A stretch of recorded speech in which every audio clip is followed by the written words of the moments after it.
Now, the head of the International Committee of the Red Cross has expressed fear that the conflict in Ukraine will become long-term, with a path out of the patterns of violence becoming ever more difficult. Peter Maurer made the comments in a BBC interview with our chief international correspondent Lyse Doucet at the end of his 10 years in office, and he said the discovery of more mass graves made any possibility of reconciliation even harder.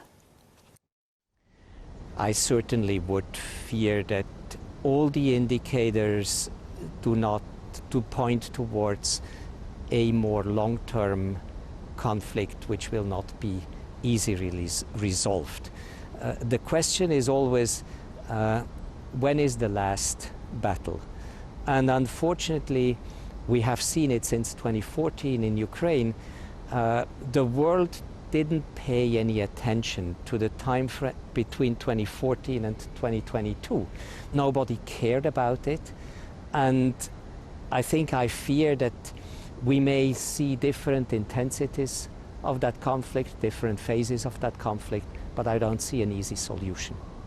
You're one of the few actors who has been to both Kyiv and to Moscow. Did those meetings, discussions, give you any hope or greater worry?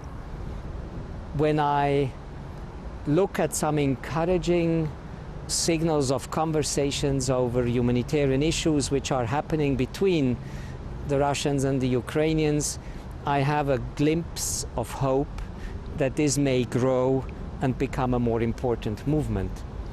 When I listen to some of the rhetoric in public, I'm deeply concerned because it's very hostile, it's antagonistic. More mass graves have been found in Ukraine. The accusation that this is Russia's work again. Do you fear this is making it ever harder to ever resolve this war? We know from many conflicts in which we were involved that the more violations happen, the more difficult it is to find a pathway out of the patterns of violence and to find a path to reconciliation. This is obvious. It's not our task at the present moment, of course, to judge what exactly has happened. We always work with both sides to sensitize them of this important truth, and also to ensure that there is respect for international law. Ukraine has shaken the world. How dangerous is this moment? Well, it's dangerous in itself because important powers are parties to conflict, and it has been a global conflict in the consciousness, and at the same time the fact that so much attention has been focused on Ukraine has also had ripple effects on the rest of the world. And maybe that's what preoccupies me most, when people are dying, when people have to flee, that this is as unacceptable as it is in Ukraine.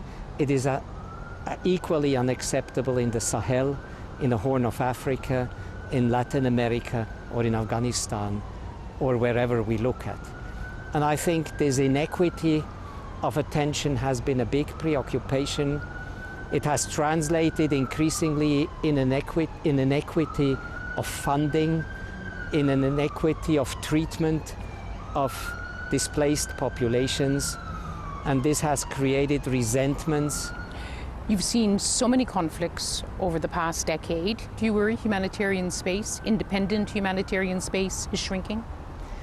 I definitely think it's at stake, and if I look how I spent my time as president of ICRC and how my organization had almost by the day to invest more time and resources and energy to be able to negotiate that humanitarian space, I definitely believe that it is a contested space. It's a space endangered, and one of the reasons we see so much suffering at the end of the equation is that states do not care enough about the importance of this neutral space.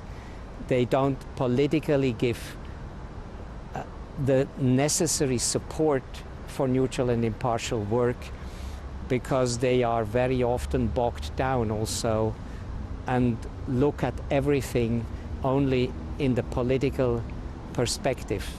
And that's Peter Maurer, who is the outgoing head of the International Committee of the Red Cross, talking to our Chief International Correspondent Lyse Doucet there.